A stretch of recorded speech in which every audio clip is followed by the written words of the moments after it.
Human nature को समझना शायद लाइफ की सबसे पावरफुल स्किल है, क्योंकि जब आप इंसानों की फितरत को समझने लगते हो तब आप उनके बिहेवियर, रिएक्शंस और डिसीजंस को भी क्लियरली देख पाते हो।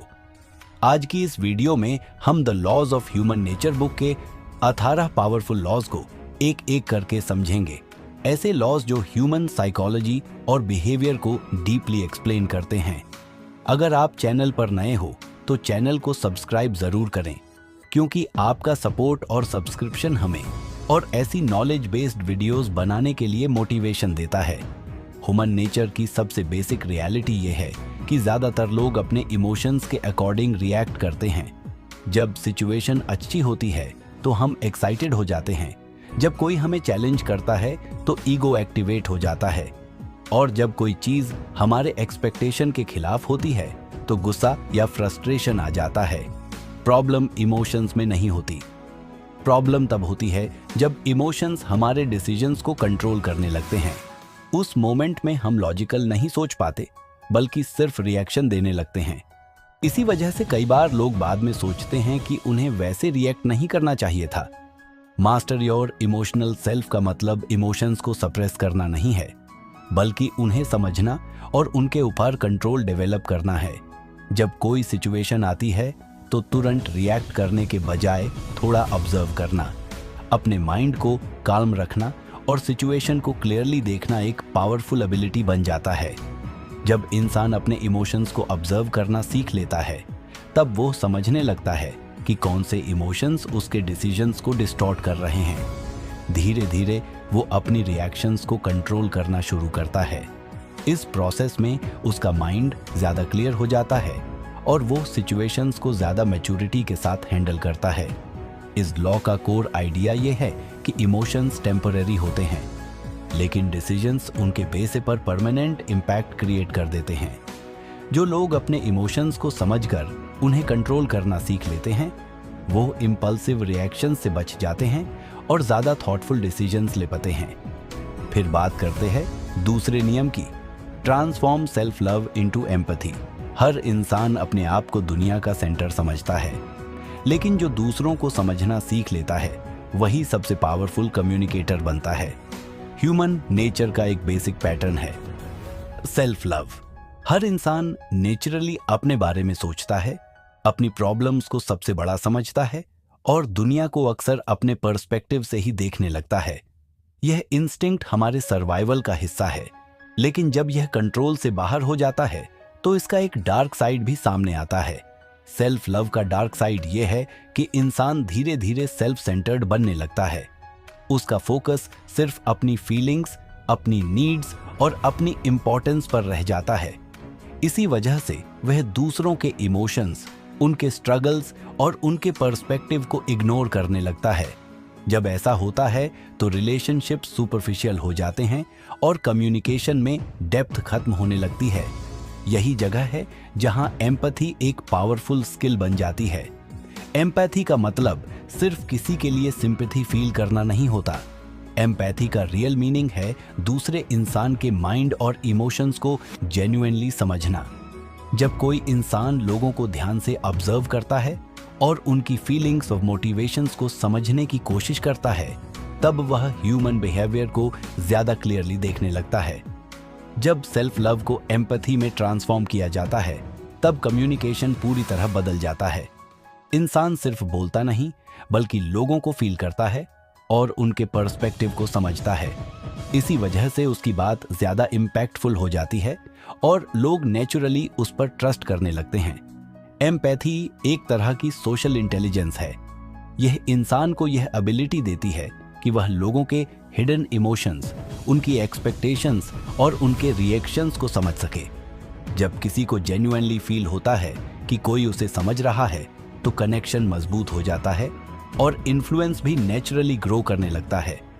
इस नियम का कोर आइडिया सिंपल है, जब तक इंसान सिर्फ अपने बारे में सोचता रहेगा, तब तक उसकी अंडरस्टैंडिंग लिमिटेड रहेगी। लेकिन जिस मोमेंट वह दूसरों को समझना सीख लेता है, उसी मोमेंट से उसकी कम्युनिकेशन, रिलेशनशिप्स और इन्फ्लुएंस एक नए लेवल पर पहुंच जाते हैं।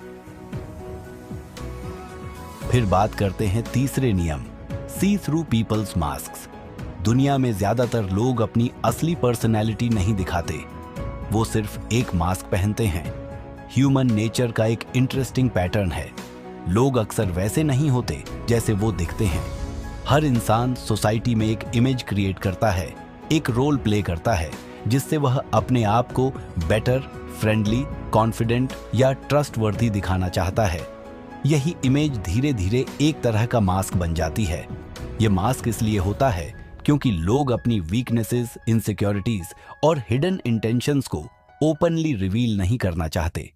सोसाइटी में एक्सेप्ट होने के लिए और अपनी रेपुटेशन को प्रोटेक्ट करने के लिए लोग एक केयरफुली क्राफ्टेड पर्सनैलिटी दिखाते हैं। इसी वजह से सरफेस पर जो बिहेवियर दिखाई देता है वह अक्सर किसी इंसान की रियल नेचर का सिर्फ एक छोटा सा हिस्सा होता है। सी थ्रू पीपल्स मास्क्स का मतलब है कि किसी इंसान को सिर्फ उसके वर्ड्स या उसकी इमेज से जज नहीं करना चाहिए। रियल अंडरस्टैंडिंग तब आती है जब इंसान पैटर्न्स और बिहेवियर को ऑब्जर्व करना शुरू करता है। वर्ड्स अक्सर कंट्रोल्ड होते हैं, लेकिन एक्शंस और रिएक्शंस ज्यादा ऑनेस्ट होते हैं। जब कोई इंसान ध्यान से ऑब्जर्व करता है तो धीरे धीरे उसे समझ आने लगता है कि लोग कैसे रिएक्ट करते हैं, उनका एटीट्यूड अलग अलग सिचुएशंस में कैसे बदलता है और उनके बिहेवियर के पीछे का रियल मोटिवेशन क्या है। इसी ऑब्जर्वेशन से मास्क और रियलिटी के बीच का डिफरेंस साफ होने लगता है। ह्यूमन बिहेवियर में एक और इंटरेस्टिंग बात होती है, लोग जितना अपनी इमेज को कंट्रोल करने की कोशिश करते हैं उतना ही कभी कभी उनका रियल नेचर छोटी छोटी चीजों में रिवील हो जाता है। उनके टोन, बॉडी लैंग्वेज, रिएक्शंस और डिसीजंस में उनकी असली पर्सनैलिटी की झलक दिखाई देने लगती है।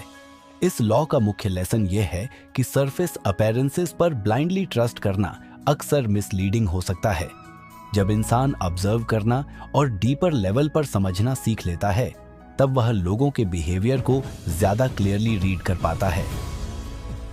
फिर आता है अगला law, determine the strength of people's character.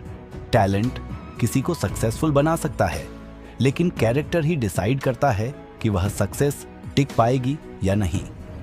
Human nature को समझने के लिए सबसे इंपॉर्टेंट चीजों में से एक है कैरेक्टर। टैलेंट, इंटेलिजेंस या स्किल्स किसी इंसान को टेम्पररी एडवांटेज दे सकते हैं, लेकिन लॉन्ग टर्म में इंसान का रियल बिहेवियर उसके कैरेक्टर से ही डिसाइड होता है। कैरेक्टर एक इनविजिबल फोर्स की तरह होता है जो इंसान के डिसीजंस, रिएक्शंस और एक्शंस को शेप करता है। कैरेक्टर असल में उन डीप हैबिट्स और पैटर्न्स का कॉम्बिनेशन होता है जो समय के साथ इंसान की पर्सनैलिटी का परमानेंट हिस्सा बन जाते हैं। यही वो क्वालिटीज होती हैं जो प्रेशर, टेम्पटेशन या डिफिकल्ट सिचुएशंस में इंसान का रियल नेचर रिवील करती हैं। सरफेस पर कोई इंसान कितना भी इंप्रेसिव क्यों न लगे, उसका कैरेक्टर ही बताता है कि वह फ्यूचर में कैसे बिहेव करेगा। Determine the strength of people's character का मतलब है लोगों को सिर्फ उनके वर्ड्स या इमेज से नहीं, बल्कि उनके कंसिस्टेंट बिहेवियर और पैटर्न से समझना। कैरेक्टर को जज करने का सबसे इफेक्टिव तरीका यह देखना होता है कि कोई इंसान सिचुएशंस को कैसे हैंडल करता है, डिसीजंस कैसे लेता है और रिस्पॉन्सिबिलिटी को किस तरह ट्रीट करता है। टाइम के साथ उसके एक्शंस एक क्लियर पैटर्न क्रिएट कर देते हैं जो उसकी इंटरनल स्ट्रेंथ या वीकनेस को रिवील करते हैं। स्ट्रॉन्ग कैरेक्टर वाले लोग जनरली स्टेबल और कंसिस्टेंट होते हैं। उनका बिहेवियर प्रेडिक्टेबल होता है और वे सिचुएशंस में इमोशनल इंपल्सिवनेस के बजाय मैच्योरिटी के साथ रिएक्ट करते हैं। इसी वजह से उन पर ट्रस्ट करना आसान होता है और उनके साथ रिलेशनशिप्स और कोलैबोरेशंस ज्यादा रिलायबल बन जाते हैं। दूसरी तरफ वीक कैरेक्टर एक हिडन रिस्क की तरह होता है। ऐसे लोग सरफेस पर कॉन्फिडेंट या कैपेबल लग सकते हैं, लेकिन उनके डिसीजंस अक्सर इंपल्सिव, इनकंसिस्टेंट या सेल्फ सेंटर्ड होते हैं। उनके बिहेवियर में स्टेबिलिटी की कमी होती है और वे सिचुएशंस के प्रेशर में आसानी से बदल जाते हैं। इसी वजह से वीक कैरेक्टर वाले लोग लॉन्ग टर्म में अनप्रेडिक्टेबिलिटी और कॉम्प्लिकेशंस क्रिएट कर सकते हैं।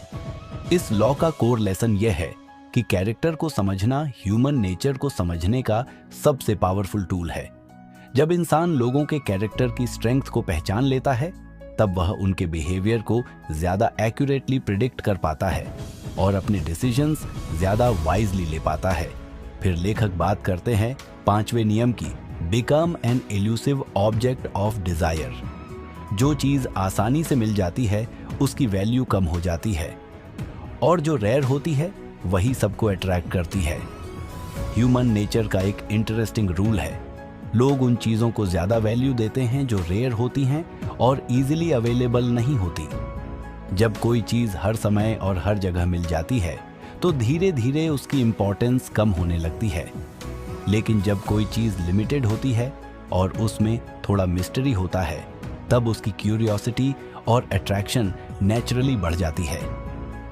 Become an elusive object of desire का मतलब यह है कि अपनी प्रेजेंस और वैल्यू को इतना कॉमन न बना दिया जाए कि लोग उसे नॉर्मल समझने लगें।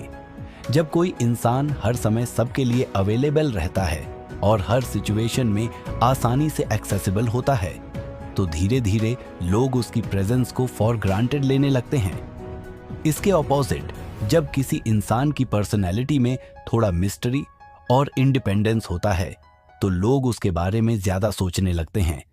मिस्ट्री ह्यूमन माइंड को एंगेज करती है, क्योंकि माइंड नेचुरली उन चीजों को समझना चाहता है जो पूरी तरह क्लियर नहीं होती।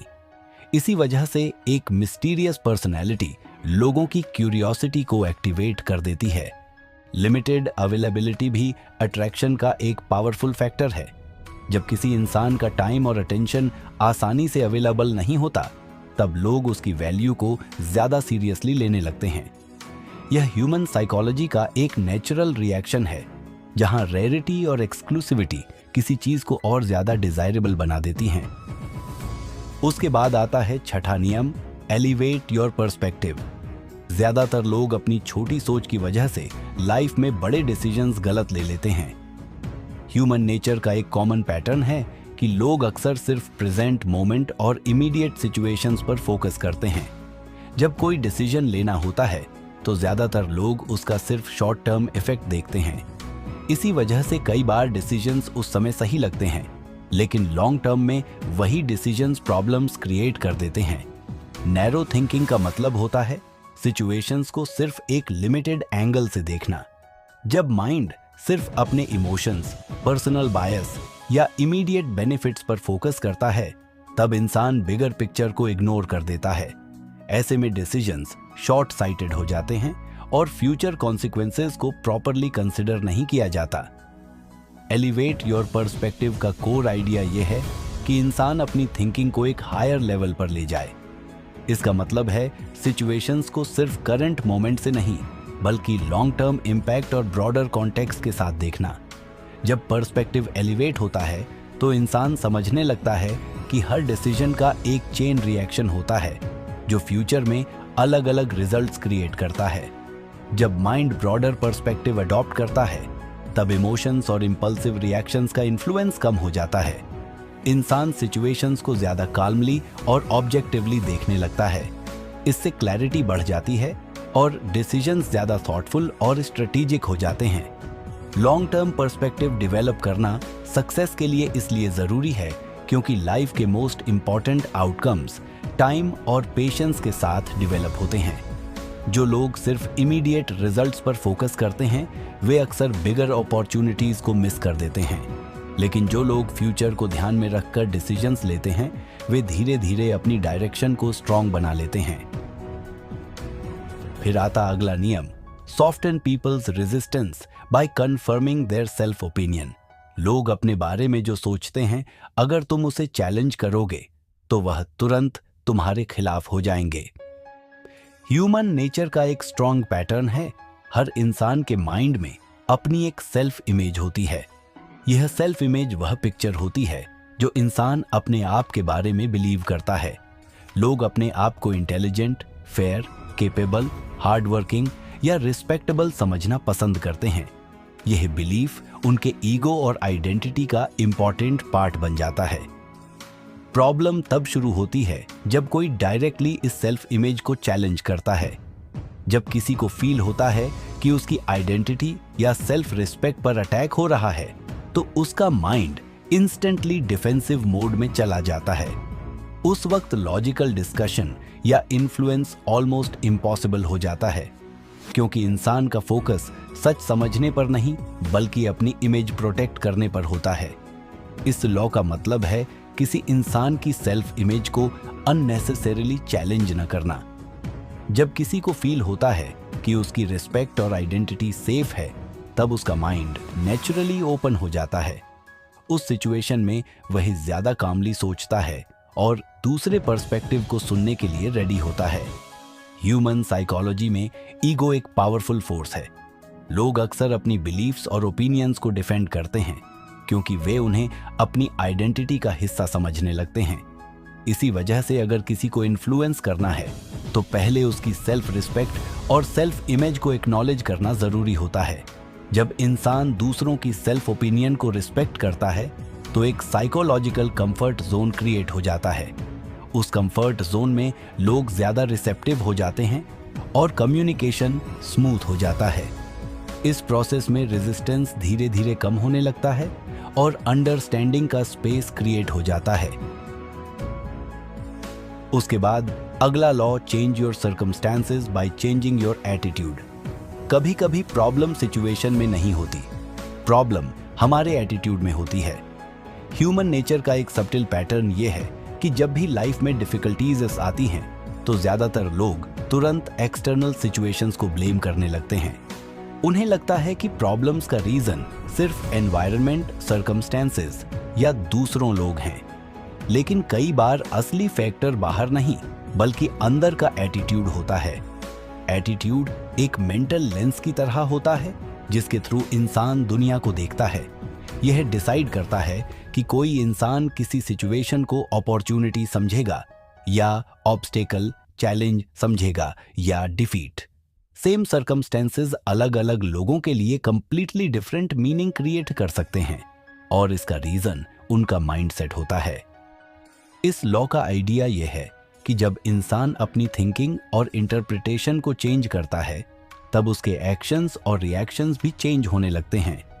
जब एटीट्यूड नेगेटिव और हेल्पलेस होता है तो माइंड प्रॉब्लम्स पर ही फोकस करता रहता है, लेकिन जब एटीट्यूड कंस्ट्रक्टिव और ग्रोथ ओरिएंटेड होता है तो माइंड सॉल्यूशंस और पॉसिबिलिटीज को देखना शुरू कर देता है। माइंडसेट एक पावरफुल साइकोलॉजिकल फोर्स है जो इंसान की एनर्जी, मोटिवेशन और डायरेक्शन को शेप करता है। जब इंसान अपनी थिंकिंग को कॉन्शियसली एडजस्ट करता है तब वह सिचुएशंस को नए पर्सपेक्टिव से देखने लगता है। इसी चेंज की वजह से उसके डिसीजंस और बिहेवियर में भी ट्रांसफॉर्मेशन आने लगता है। धीरे धीरे यह चेंज एक चेन रिएक्शन क्रिएट करता है जहां एटीट्यूड एक्शंस को इन्फ्लुएंस करता है, एक्शंस रिजल्ट्स को इन्फ्लुएंस करते हैं और रिजल्ट्स लाइफ की डायरेक्शन को शेप देते हैं। इसी प्रोसेस में सर्कमस्टेंसेस भी ग्रेजुअली ट्रांसफॉर्म होने लगते हैं। फिर आता है नौवां नियम, कॉन्फ्रंट योर डार्क साइड। हर इंसान के अंदर एक डार्क साइड होता है। प्रॉब्लम तब होती है जब हम उसे एक्सेप्ट नहीं करते। ह्यूमन नेचर का एक हिडन ट्रूथ ये है कि हर इंसान के पर्सनैलिटी का एक ब्राइट साइड होता है और एक डार्क साइड। ब्राइट साइड वह पार्ट होता है जो हम दुनिया को दिखाते हैं, काइंडनेस, डिसिप्लिन, पॉजिटिविटी और कंट्रोल। लेकिन इसके पीछे एक और लेयर होती है जिसे साइकोलॉजी में शैडो साइड कहा जाता है। शैडो साइड उन थॉट्स, इमोशंस और डिजायर्स का कलेक्शन होता है जिसे इंसान कॉन्शियसली एक्सेप्ट नहीं करना चाहता। इसमें जेलसी, एंगर, इनसिक्योरिटी, ईगो और हिडन एम्बिशंस जैसे एलिमेंट्स शामिल हो सकते हैं। क्योंकि सोसाइटी और पर्सनल इमेज के प्रेशर में इंसान इन ट्रेट्स को नेगेटिव समझकर उन्हें सप्रेस कर देता है। लेकिन जब कोई चीज कंटिन्यूअसली सप्रेस होती है तो वह कंप्लीटली डिसअपीयर नहीं होती, वह माइंड के अंदर ही रहती है और कभी कभी अनएक्सपेक्टेड मोमेंट्स में स्ट्रॉन्ग रिएक्शंस और इम्पल्सिव बिहेवियर के फॉर्म में बाहर आ जाती है। इसी वजह से कई बार इंसान खुद भी समझ नहीं पाता कि उसने किसी सिचुएशन में इतना इंटेंस रिएक्शन क्यों दिया। कॉन्फ्रंट योर डार्क साइड का मतलब यह है कि इंसान अपने अंदर के इस हिडन पार्ट को इग्नोर करने के बजाय उसे ऑनेस्टली ऑब्जर्व और अंडरस्टैंड करे। जब इंसान अपनी शैडो साइड को आइडेंटिफाई करता है तब उसे अपने इमोशंस और इम्पल्सेस की डीपर अंडरस्टैंडिंग मिलती है। यह अवेयरनेस ही कंट्रोल की फर्स्ट स्टेप होती है। जब इंसान अपने डार्क साइड को समझने लगता है, तब वह अपने बिहेवियर के पैटर्न्स को क्लियरली देख पाता है। इस अवेयरनेस की वजह से वह इम्पल्सिव रिएक्शन से बचने लगता है और अपनी एनर्जी को ज्यादा कंस्ट्रक्टिव डायरेक्शन में चैनलाइज कर पाता है। तो दोस्तों, आज हमने टोटल 9 लॉज को डिस्कस किया है। बाकी के लॉज हम अगले वीडियो में कवर करेंगे। अगर आप नए हैं तो चैनल को सब्सक्राइब करना बिल्कुल मत भूलिए। और हाँ, वीडियो कैसा लगा अपनी राय कमेंट सेक्शन में जरूर बताइए।